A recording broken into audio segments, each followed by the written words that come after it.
a Lília Finelli e eu ensino as pessoas a, entre outras coisas, perder o medo de escrever artigos jurídicos acadêmicos.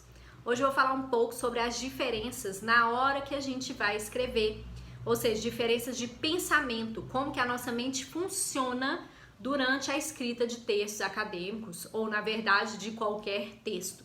Existe uma diferenciação entre pensamento linear e pensamento não linear.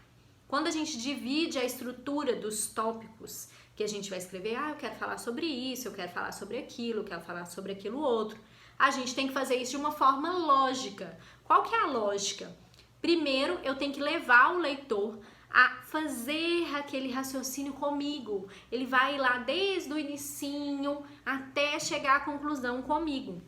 Essa é uma progressão lógica. Mas eu também tenho que saber fazer, né, uma progressão lógica descendente. Ou seja, se eu estou escrevendo na área jurídica e eu vou abordar princípios, primeiro eu vou falar dos princípios, depois eu vou falar das normas, depois eu vou falar do que vem abaixo, ou seja, as consequências no direito. Isso é uma estrutura linear de pensamento, uma estrutura lógica, que vai levando o raciocínio do leitor, e o seu também, até a conclusão, ou seja, a resposta à pergunta do tema-problema. Só que, na hora de sentar a bundinha na cadeira para escrever, você vai poder fazer essa escrita, uma vez já tendo essa divisão de tópicos, de uma forma linear ou de uma forma não linear. Qual é a diferença? A diferença é que na linear você vai começar do primeiro tópico e vai indo até o final. Lembrando que a gente não começa pela introdução, a gente não começa pela conclusão, a gente começa de fato pelo desenvolvimento.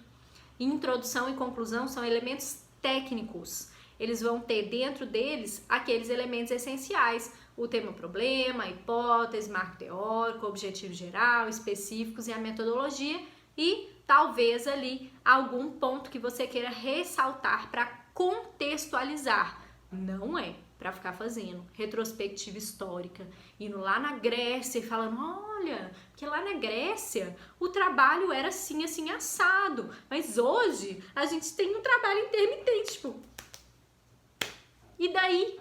E daí? Larga a Grécia lá atrás, tá? Não é para fazer isso. Então, introdução e conclusão são elementos que a gente faz posteriormente ao desenvolvimento.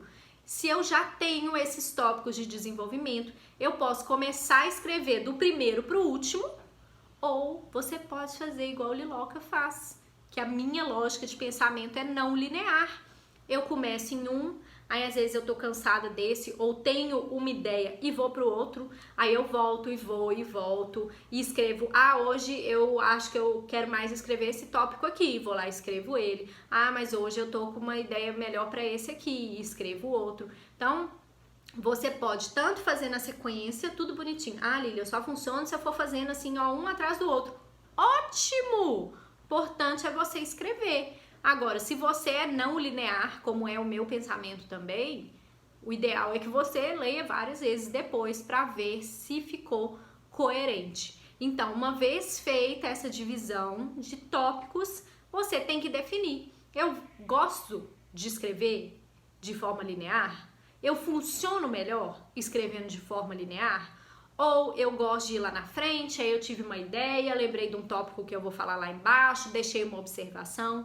Tudo bem se for assim também. Eu sei que muitos professores vão falar que o ideal é que você tenha uma estrutura linear. Não é.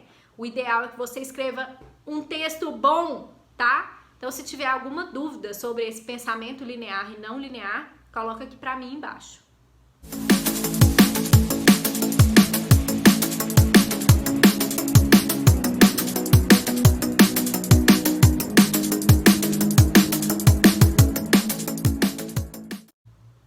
Vou te dar uma forma super simples de aprofundar nesse tema. Muita gente fica com dificuldade de estabelecer quais são os tópicos do desenvolvimento. Lembrando que desenvolvimento não é a palavra que designa o desenvolvimento em si. O que eu quero falar com isso? Introdução chama introdução, conclusão chama conclusão, referências chama referências. mas o desenvolvimento tem tópicos com nomes condizentes aos objetivos específicos. Se você está tendo dificuldade em subdividir o seu texto, você vai pegar os seus objetivos específicos e vai transformar eles em tópicos. Faz essa subdivisão aí e me conta o que você achou.